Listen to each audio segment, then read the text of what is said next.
Okay, we are going to talk some QPR with YouTube's own and League of 72s, Mr. James Allcott. Now, James, Yes, I my friend. suppose this didn't creep up on you, but it did creep up on me. We kind of got to the start of this season and it was a bit like, oh, hang on a minute. QPR aren't a basket case anymore. And like the last 4 transfer windows have all been quite sensible. And wait a minute, they've got 2 points per game for the entire half of last season. Let's all call them dark horses and put them in our top 6 for the pre-season predictions. I've now recharacterized them light horses now after everybody called them dark horses. It's been a little bit up and then down and lots of coming from behind and all sorts. How do you reflect on these first 11 games for Rangers? Do you know what? I think really positively, actually. It's one of those where actually the games that we've lost 3 so far, and if I can remember them rightly, I was certainly at the Bristol City game, which we were all over Bristol City. I'm still trying to figure out how we didn't win that game. Where we lost to Bournemouth, a game where against a team that, of course, are top of the league, and I think we actually deserved to draw that game. We gave away stupid goals after being on top in the first sort of 10 minutes or so. And again, second half kind of went at them. And I'm struggling to remember the third one. West Brom. West From Brom, the lead of course. as well. Yeah, from the lead. So there are some, of course, there are some disappointments at times, but I think I'm sort of caught between having a general feeling of an understanding that we're not going to be in the top 2. So I'm not getting that far ahead of myself. But I think there is such an opportunity for us to be in the playoffs. And we're playing good football. We're conceding too many goals.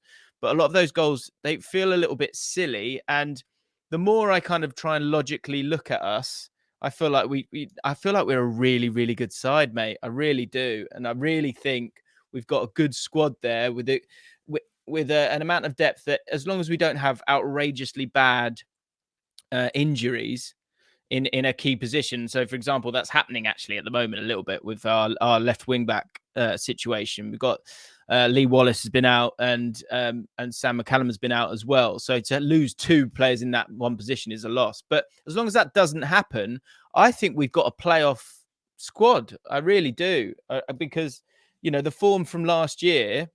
It came after January. It came after we made the loan moves that we made, and we signed all of those loan moves, and then strengthened after that as well. So, yeah, light horses is good. I think that's a good shout, Ben, because I think that's where we're at. I mean, I don't think I've watched a game where we've not looked dangerous, and I think it's just a case of, can we kind of show that ruthlessness and keep winning games? I think we'll certainly win games more than we lose. My fear is that we just miss out on the playoffs. That would be heartbreaking, to be honest.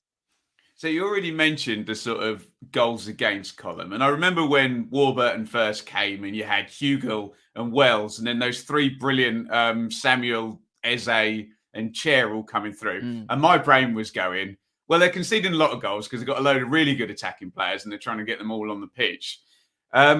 Is it just Warburton that you're always going to have a high goals for and a high goals against? And just talk to me on this coming from behind and going behind a lot, because as much as you're probably enjoying it, you'd love a lovely boring 2-0 and the game to be done in half an hour, wouldn't you?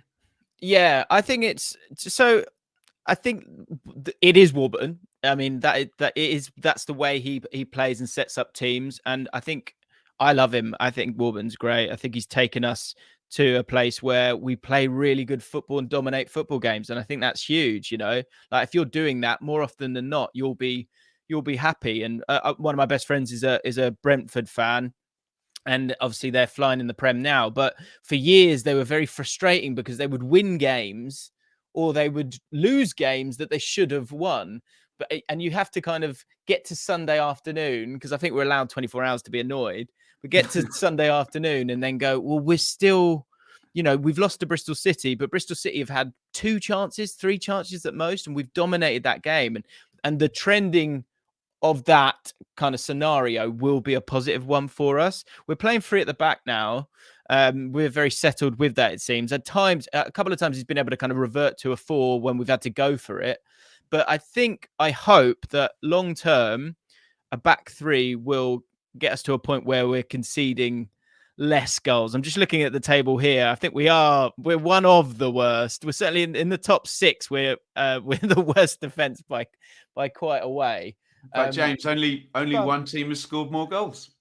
That's it. And I think that's, as football fans, that's what we're after, isn't it? We're after teams that have flair, that dominate the ball, that sort of lead the way in a game and drive the sort of their narrative of what they want. I think that the anxiousness I have at times is that when we're sort of gently on top, I'm sure we've all had this with our teams where you go first 10 minutes, you come out the blocks, and you go, oh, okay, wicked, we're better than them. Great. Well, go on then, go win. But then what happens with human nature a lot of the time is I think that the team themselves go, oh, okay, we're better than them. And you sort of become a bit lackadaisical about it all and you don't go and win it. I think that's the thing that I'm concerned about with this team is that I think in our bones, we know we're better than a lot of teams, but you've got to go and win those games. You've got to have almost that anger in yourself to go, okay, let's take the initiative here. And that's where I get a little bit concerned. And I think that has been a problem for us where we've had that, but then we've switched off for a second. The other team have defended well, and then they've got a goal and we've got to come from behind. And we often play better in the second half when we're losing or drawing, trying to win a game that we should have won or should be out of sight in. So it's all of those elements. But I think, I don't know, I hope that Warburton is saying to that group and going, this group might not stick together for years and years unless we go up. So let's take this opportunity, because Chris Willock will be bought by a Premier League team at some point. Ilias Chair will be bought by a Premier League team at some point. Andre Gray will go back. Rob Dickey will go. Yeah, these Seny Dieng is a Premier League goalkeeper. He is. I really believe that. I know he made a mistake against West Brom the other week, but I think he's wonderful. I think his temperament is amazing. So these players will go to the Premier League, be it with us or obviously without us. And so when you lose those players, like you were talking about earlier, like the Mannings, Eze, Hugo, Wells, you lose them all in a summer. It took us 6 months to kind of recover and find these new players to bring them in. So I hope that Warburton lets them know that this is a special squad right now, and there's no reason why you can't go up. Like what's been interesting recently is Fulham's woes, or if we can call it that. West Brom kind of having a few wobbles as well, and it's interesting how it seems like West Brom fans are a little bit peeved at how West Brom are playing, and they've scored 20 goals and conceded 9. They're second in the league. So I just think it's up for grabs. I really do. Don't you agree? Absolutely, yeah. And I keep saying the top half of the table seems to be full of teams overachieving, and the bottom half seems to be full of teams underachieving, rather than people in their kind of natural places. If that continues, it will open up for someone, and you and I will be sat here at the end of the season going, oh, we didn't expect them to be there, but 46 games. You mentioned a lot of players, and I do this annoying thing where I try and preempt the guest's answer, but I'm going to do it anyway. If I'd have asked you, I think after 3 or 4 games, or any Rangers fan, who have you enjoyed watching, everyone would have said Rob Dickey, I think. But maybe there's an Ilias chair-shaped argument now after 11 games. Who have you particularly enjoyed watching, or have you got a different answer for me? So do you want QPR specifically? Oh, QPR, 100%. Yeah. So I think, who have I been pleased with? Do you know what? I really enjoy Seny Dieng, our goalkeeper. I really do. I like his. We've had Joe Lumley, who's at Middlesbrough, and I think he's doing okay at Middlesbrough. And he wanted to be that sort of calm goalie on the ball, but be it maturity or whatever it wasn't kind of in his bones. No. But Seny Dieng came in last season and has done that, superbly. His passing at times is really, really, he's just incredibly competent and calm. And I really like that about him. So it's probably a player that because I think people have heard about Dickey, they've seen the goals. Ilias Chair has gone to that next level, which is great as well.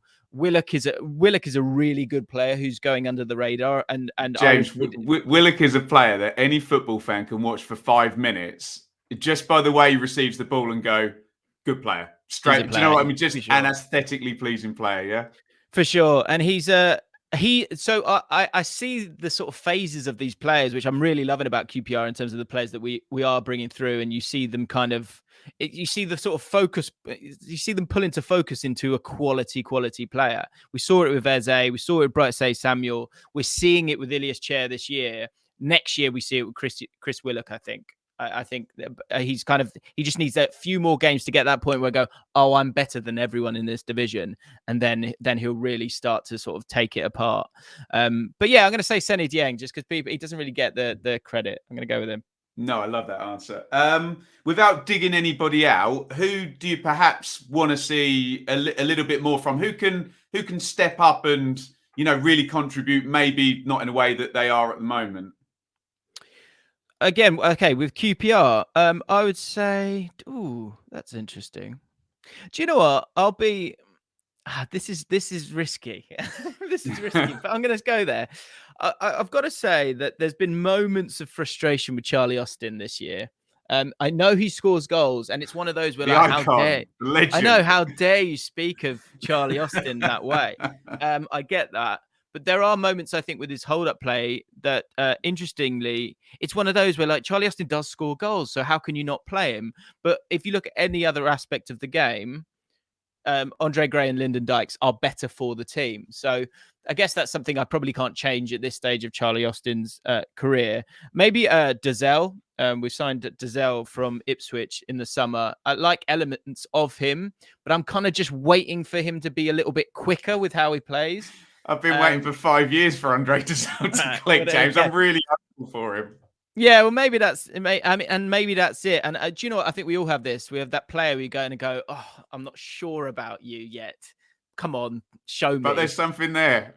But there's something there. But I think he needs an element of guidance, which maybe the club can provide. We have done that with players. We've brought them forwards, and there's maybe an intensity. It's his positioning at times in terms of receiving the ball. I think the other problem he's got is the comparison you'll have with him and say someone like Johansson, who just runs football matches for us. So he's always going to look a little bit weaker than that. And then Dominic Ball, who's a great example of a player who was a right back or a centre back, supposedly at Rotherham. We've brought him and he's a really fantastic midfielder.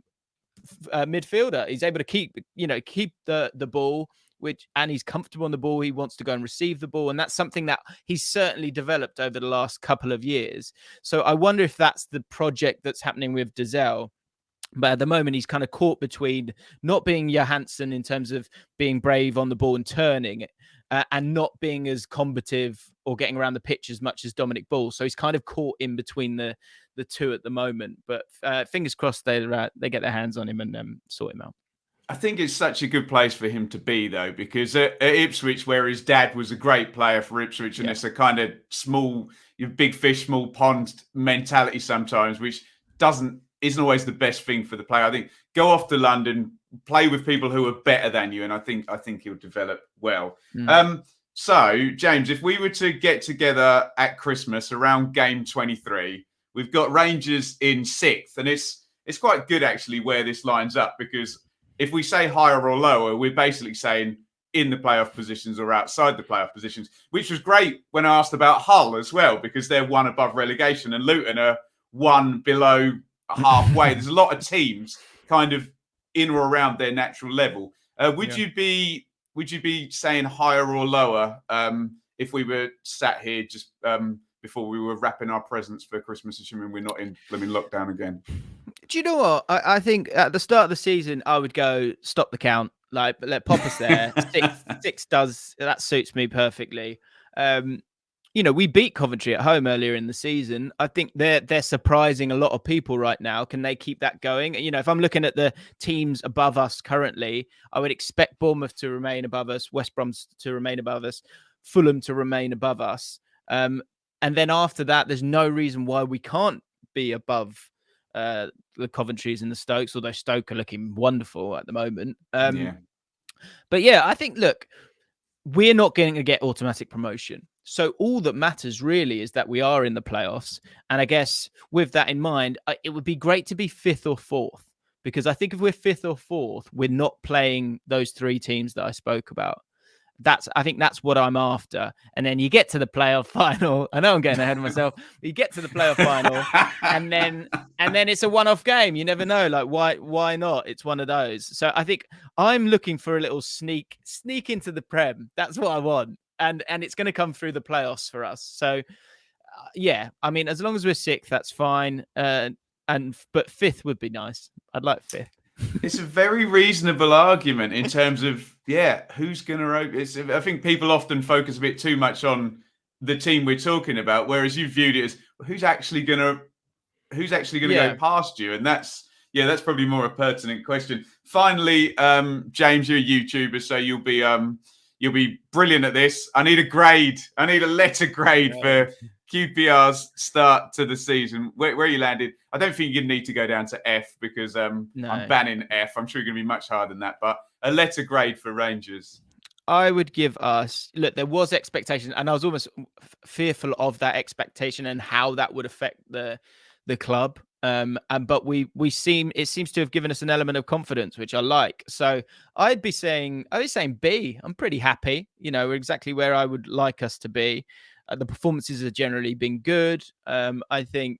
Can I have a quick look at the XG just to see where we're living with that? Yeah, we're about where we should be with that in terms of the goals that we're scoring and stuff like that. Actually, we're maybe scoring a few more than we probably should do, and that's probably because we've got a good goal scorer in someone like Charlie Austin and Ilias Chair. I think I'm pleased so far, so I'm going to go with a B. The fact that we've been 16th for the last 5 years or whatever it is. So I always think of us as a mid-table team, and we're at the moment. I believe we're not. I think we're a playoff side, so I'm delighted. Yeah, B, I'll take.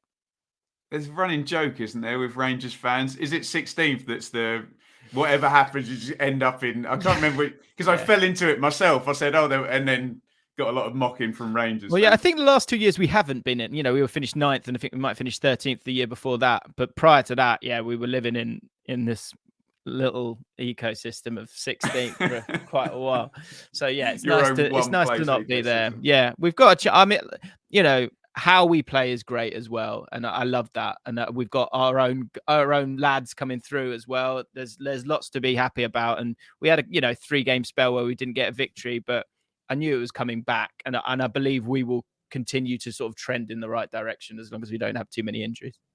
James, legend, do the plugs, League of 72 and your YouTube channel. Did I see something about Football Manager as well on your Twitter? Yeah, well, I've done a hired hands. You see, I got asked to lead the Football Manager content for the new season. I know a lot of EFL fans love it, so that's great. Yeah, if I can.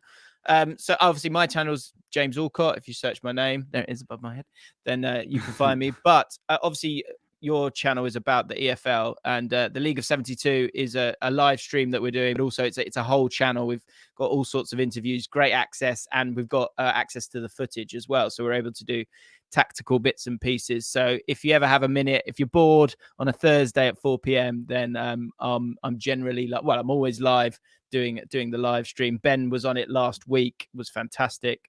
So if you do fancy a bit more EFL content, we're trying to get through every single club really in the 72. So at some point we will focus on your club if you're a fan of the EFL. So come and check us out. Brilliant stuff, James. Keep up the great work. Thanks, mate. Lovely to chat.